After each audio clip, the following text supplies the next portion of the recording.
welcome David Chinyama to this studio visit.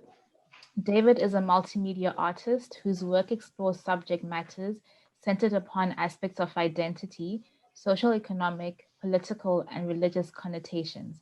He describes his work as a representation of personal fascinations and experiences often shaped by different influences, ranging from his upbringing to cultural memories of different traditions which he has been exposed to in his life. Chinyama has also had exhibitions in Canada, Zimbabwe, the USA, and in France. So, welcome everyone to the studio visit. I think we're all really looking forward to it. David, if you can just take it away. Okay. Um, Thanks so much, Atarari, for inviting me and to be here. I'm so grateful and honored to be a part of the inaugural Atarari. And yeah, it's also good. I'm also delighted to have everyone here and be able to show you a bit into my working space. I'm currently working from home since this COVID started. I used to work within a collective in downtown where we have more than 300 artists working in some space, but because of COVID, I decided like I shouldn't like endanger myself, so I would rather work from home. So I've been working from home, and my space has become so limited over the past months. But somehow it has helped me realize that I could also even work within limited space. I could still continue creating work. So yeah, I mean, like this period has been quite amazing, challenging, and it has affected my work in both ways, negatively and positively. But it's still okay. I'm still able to wake up every day and continue creating work and do what I love most. I've always wanted to be an artist, and I'm grateful, and I don't have any regrets of becoming the person that I am today. And every day I wake up, and I'm really looking forward to discovering new things within my practice. I mean, my working process is always spontaneous. I really don't have a particular way of working. I call it magic in the making, because when I start working, it's just letting out my emotions that I have at that particular day, and just discovering new things as I go on. So yeah, I mean, like as what's been read from my biography, I'm fascinated with by a lot of things. I see myself more as a social commentator. I'm so much interested in politics. I'm so much interested in the social aspect of our lives, what we go through each and every day, the experiences, and the belief system that we have, and all that. So I try to put them in my way. I mean, like the way I see things. I always believe that as the people, we all have different ways of seeing things.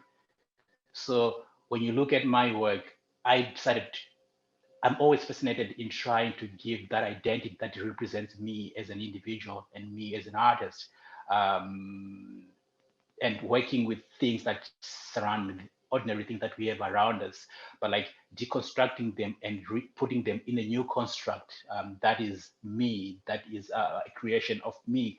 Um, like objects, materials, and all that. I'm fascinated with texture, especially if you look in most of my work, there's that element of texture that I've always been fascinated with. Having grown up, I mean, like in Zimbabwe on a farm, I mean, surrounded by a lot of organic textures, that became the integral part of me, and always wanting to know how did it happen. If God could create this, what about if I would put it in my work and try to incorporate it in my work? How would it look like? So it's just that fascination. There's a lot of fascination of things that I love. So I always want to do that. So my work is mostly centered on those fascinations, the way I see things, and just trying to provoke the mindset, or provoke the mind of the audience. How they think, how they feel when they look at my art. What does it remind them? What that does it invoke within them? So it's that story, a David Chinyama story, just posing it, giving it to the audience, and trying to create a platform for dialogue where people want to know more about my work. So yeah, I have quite a number of works that I have within my small studio space. that I will try to share with you. So let me. Okay, good. Thank you. Okay, okay, just a moment. Oh, what's happening? Not okay. So I'll start. Okay, I'll start from here. Um, I never used to like working in small paintings, but like I mean, since the beginning of this COVID, finding myself limited in space, I had to shift. My work shifted towards trying to work small, and I don't know. I still struggle, but like for this series, I mean, I've done a series of more than 60 smaller pieces over the past 6 months because of the issue of limited space. And yeah, I'm tending to like it now that at least, I mean, like the situation has shown me that I'm also able to work small, do miniature pieces. So it's just a series of pieces that I'll just do randomly and spontaneously and just trying to utilize the materials that I have. I mean, found paper, found materials, all the stuff that I would just pick around. And so it's a series of about 60 pieces that I've done so far. And I was just doing it. I didn't have any title. But sometimes, like when I work, I don't have a theme at the beginning. It's more like a discovery, being taken through a process where each and every day, as I continue working on the piece or pieces, they take me through the journey of discovering. It's more like a conversation between me and the painting. I talking to it and it's responding back to me. So sometimes I'll only have the title of the exhibition, maybe of the painting when it's almost done, or sometime midway along the way, I start to discover things within as it reveals itself to me. So it's more like a conversation. I always take my painting as a pupil, as people. Every time I get into the studio, each and every painting has a different conversation with me. So this is a part of the series that I did. It's about 60 of them. Some of them have sold over this past month, and I still have about 30 or 20 that are still available. And I'm still working on this one. It's one of the series that I entitled "If Shadows Had Faces." I've done a series about 3 or 4 of them, and I'm still working on it also. Um, the message behind this painting is about asking ourselves. I'm like over the past months, there's been an issue about identity.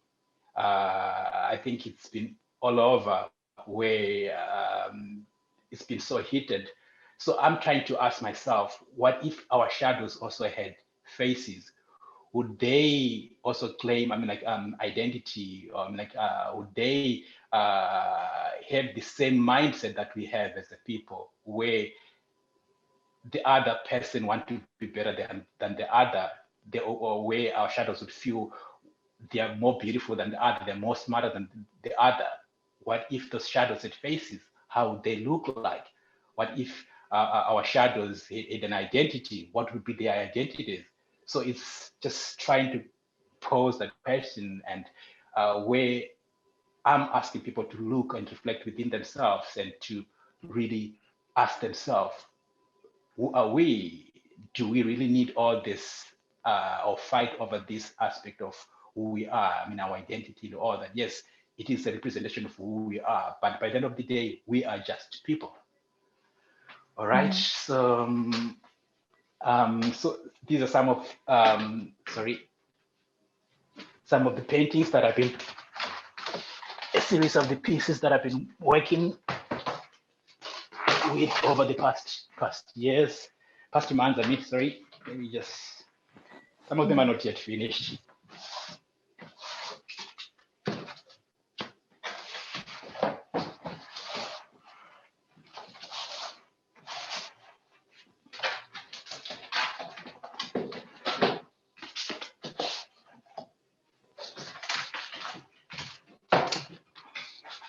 And my working process, normally I work with quite a number of pieces at a time. I struggle working with just one single painting. I'm surrounded with a lot of paintings, so I try to share the idea or divide when I'm working between the paintings that I'll be working on. Because just painting one painting at a time, I really struggle on that. So sometimes I can start working maybe on 5, 6 pieces at a time, then just go right round and around. Yeah. So these are some of pieces that I've been working on, and some of them are finished, some of them are not yet. I'm still working on them, and all of these, still working on them, and some of these smaller ones also, I'm working on them, and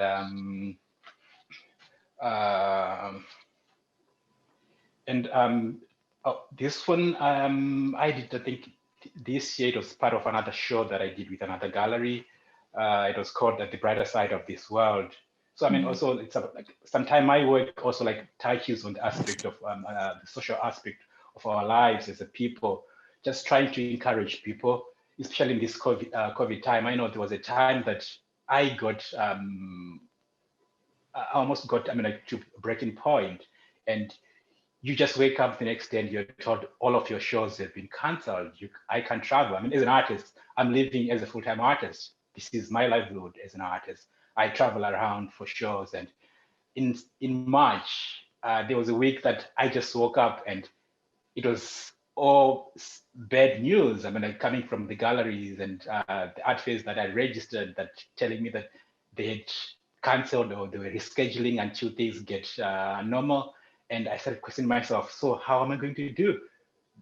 I'm an artist. I've put so much of my resources into these upcoming shows, and I'm just waking up and I'm told there's nothing happening this year. So it took me some time to realize that, okay, but life still goes on. I mean, as much as there may be all this scare going around, there is the brighter side out of it.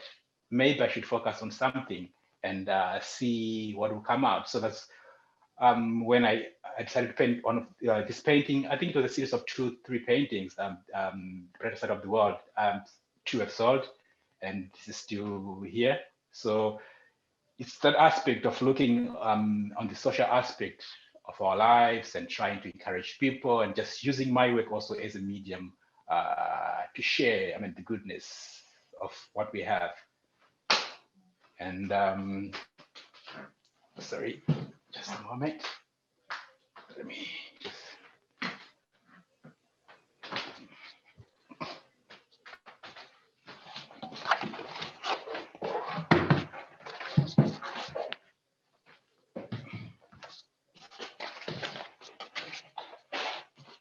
Okay, then.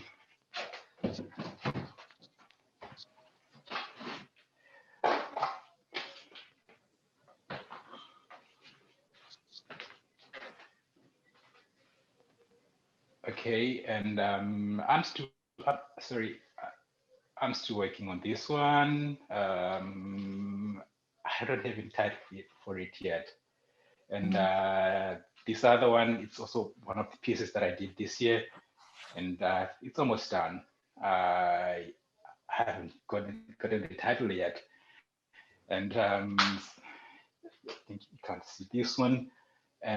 And also this one. It's almost done. Yeah. It's almost done. Yeah, and this one, this is from 2018. I think it was one of 17, 18. It was one of Can we the see?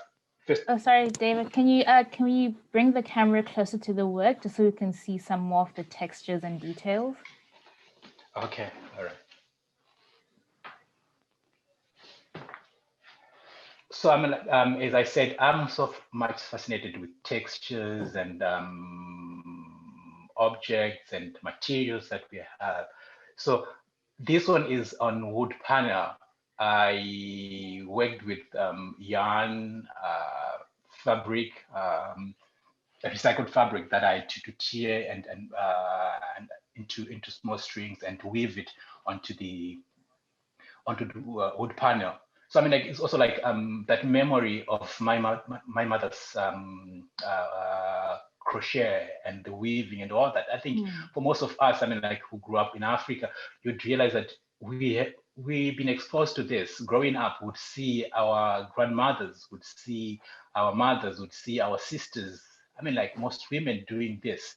So it's a part that is a part of us. So it's all those things. I mean, like the memory of me being an African artist that always, I'm like, fascinate me and say, okay, if I would put this in my own context, my own construct as an artist, how would it look like? So it's more of experimenting on all those things that sometimes we just take lightly and that we're just used to, and just giving a new meaning, a new perspective, and just trying to provoke the mindset of an audience and see how they'll feel, how they'll connect with the painting. We just have some questions from the audience. Okay. Richard is asking, do you connect with home in some of your themes? Yeah, I think my work connects more with home. Yes, I have a lot of influence from almost every place that I've been with, but I think the basis of my work is connected to home. If you look in most of my work, there is that aspect of the savanna landscape in it. There is that aspect of color, because when you come here, I mean, like like in North America, I mean, like there's aspect of color. I mean, like there is lack of that, and it's that integral part. I mean, like that always reminds me. I mean, the brightness of colors that we have back home. Yeah. And when you look at my work, there's that aspect. There's always vivid and vibrant colors within each and every piece that I do. The oranges, the reds. So it's that connection, I think, that I strongly have with home, and also the aspect of texture. It's also like a reminder that always takes me back. When I think of texture, I'm taken back to my days as a youth growing up on a farm in Zimbabwe. So it's that element that always comes back and that is so much visible within my work. Yeah, and I was also just wondering, like in some of your works, I mean, some of them are more abstract, you go into more abstract detail, and some of them you play with figuration a little bit more. And I was just wondering about that relationship that you have Yeah, I mean, between like, abstraction and figuration. yeah, over the years, I think I've had shifts. I mean, like, uh, for my career now that spans almost 20 years of full-time practice, I started as a figurative artist, then broke away into figurative. Then I saw myself coming back. I don't know, like it's just the back and forth aspect that is always there.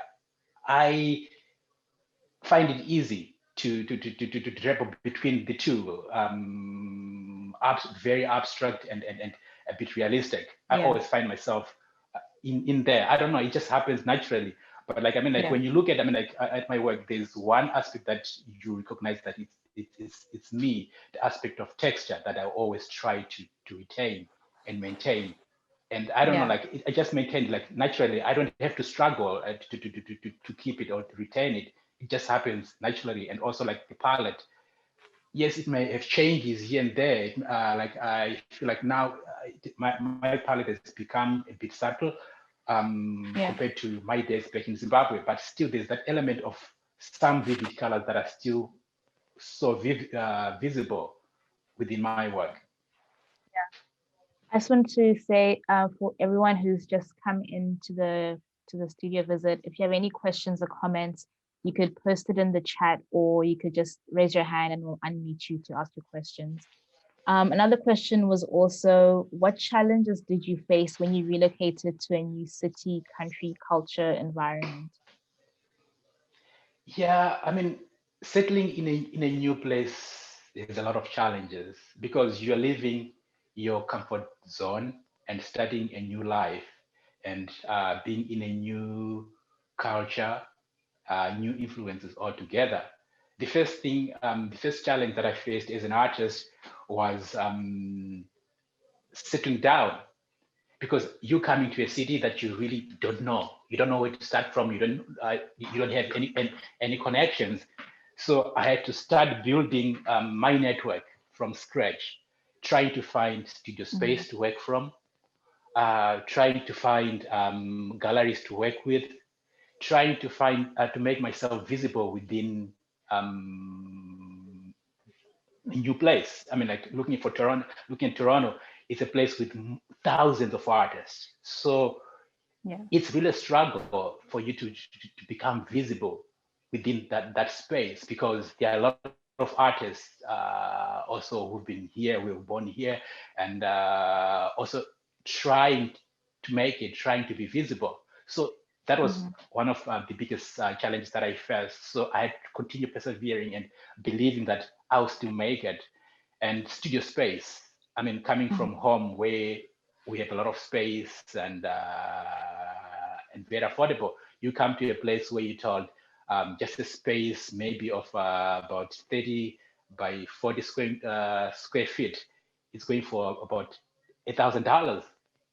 So Wow. you could imagine now, I mean, like the economic part of it, you're trying to balance settling in studio space. And so it's all of that, those challenges that I had to overcome. And it took me, I think, almost 2 years to really settle down and be visible, start to be seen, and galleries starting to realize, okay, well, like most galleries here, always follow on consistency of an artist. If you're a new artist, like in Toronto, it's a different market compared to like Europe or back in Africa. Here, galleries want to see consistency of an artist. They just don't take an artist when they come, like there and there. Doesn't matter whether you had a name where you're coming from. They want to see how consistent you are within their market. That's when they will start to invite you or to want to work with you. So I had to work so hard for the first 2 years to establish my name within the Toronto art scene. And from Yeah. there, things started happening and become a bit visible. Galleries coming to offer me contracts to work with them. And the Toronto Arts Council also gave me the newcomer grant just to help me continue with my practice. And yeah, there's been a lot of challenges, but you know, Yeah. I'm always a believer. When I start things, I always push and believing that somehow it will work out. Yeah, no, it sounds like it was a very challenging environment to start, but you somehow have found a way through. Again, if there are any questions or comments, please feel free to just raise your hand or ask in the chat box. I was also just kind of wondering, I thought it was really interesting how you've used texture, especially in that one where you showed us how you were weaving um, how you were weaving things, using the thread to weave the painting. And I also find that there is a density in your work. There's a density of paint. There's a density of form as well, and color, and also like a very consistent layering as well happening in your work. And I'm wondering Thank if you. all those processes are also very intuitive, um, or they are planned or sketched. No, like I said, I mean, like it's spontaneous. I mean, like it's a process that always take initiative. Every piece takes me through a process where I have to respond back to it. So it's more like that conversation. As I work on the painting, it responds back to me. So it always guides me on how I should until I get to a point where I feel like I just feel it that it's done, it's finished. So sometimes, like, you find like each and every piece has a different, it's completely different. Like even like with the layering, the text, and all that, it's because of each and every painting would take me through a different journey in working on it. Hmm. Yeah. Yeah. That's really great to understand your process a little bit more. I just want to let everyone know that we have about 5 minutes left in the conversation.